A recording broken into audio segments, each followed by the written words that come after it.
సమాజంలో అభివృద్ధికి దూరంగా నిలిచిన అన్ని వర్గాల అభివృద్ధికి కాంగ్రెస్ సర్కార్ కంకణబద్దులై పనిచేస్తున్నట్లు పీసీసీ కార్యదర్శి నాయిని యాదగిరి నాసిగిరి ఆలయ పాలక మండలి మాజీ సభ్యులు శేఖర్ గుప్తా పేర్కొన్నారు. గత అసెంబ్లీ ఎన్నికల్లో ఇచ్చిన 6 గ్యారెంటీలను 100 రోజుల్లోనే అమలు చేసేందుకు ముఖ్యమంత్రి రేవంత్ రెడ్డి కృషి చేస్తున్నారని పేర్కొన్నారు.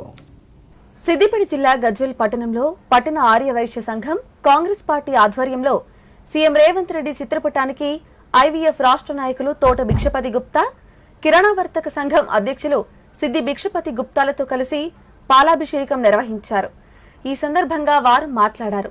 గత ప్రభుత్వాల హయాంలో దళితులు, బీసీలు, మైనారిటీలు, అగ్రవర్ణ పేదలు అభివృద్ధికి దూరంగా నిలవగా వారిని దృష్టిలో పెట్టుకుని సీఎం రేవంత్ రెడ్డి అభివృద్ధికి దూరంగా నిలిచిన వివిధ కులాలకు కార్పొరేషన్లు ఏర్పాటు చేస్తూ నిర్ణయం తీసుకున్నట్లు స్పష్టం చేశారు.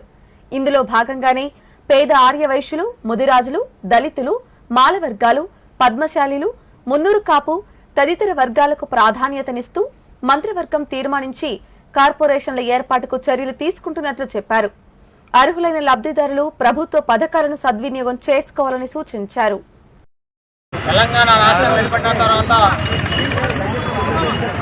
కాంగ్రెస్ పార్టీ 10 సంవత్సరాల తర్వాత అధికారంలో వచ్చిన 2 నెలలలోపే రాష్ట్ర రేవంత్ రెడ్డి గారి నాయకత్వంలో ఎంతో సంక్షేమ కార్యక్రమాలను ముందుకు తీసుకుపోయే కార్యక్రమాన్ని నిర్వహించడం జరుగుతుంది.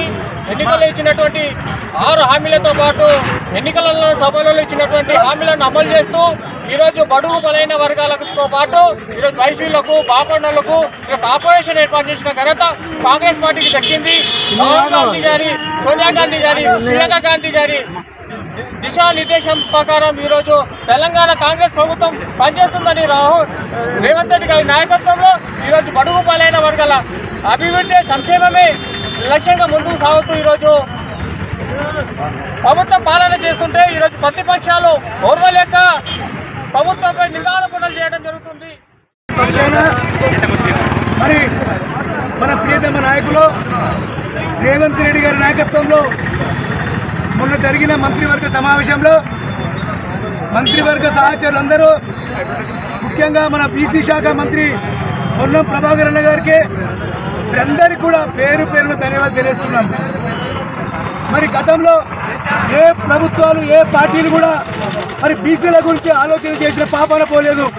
మరి ఈరోజు కాంగ్రెస్ పార్టీ ఆధ్వర్యంలో మరి రేవంత్ రెడ్డి గారి నాయకత్వంలో మరి బీసీలు కూడా వెనుకబడి ఉన్నారు, వాళ్ళను కూడా ఆర్థికంగా, సామాజికంగా బలోపేతం చేయాలనే ఉద్దేశంతో మరి 16 బీసీ కార్పొరేషన్లను ఏర్పాటు చేయడం జరిగింది.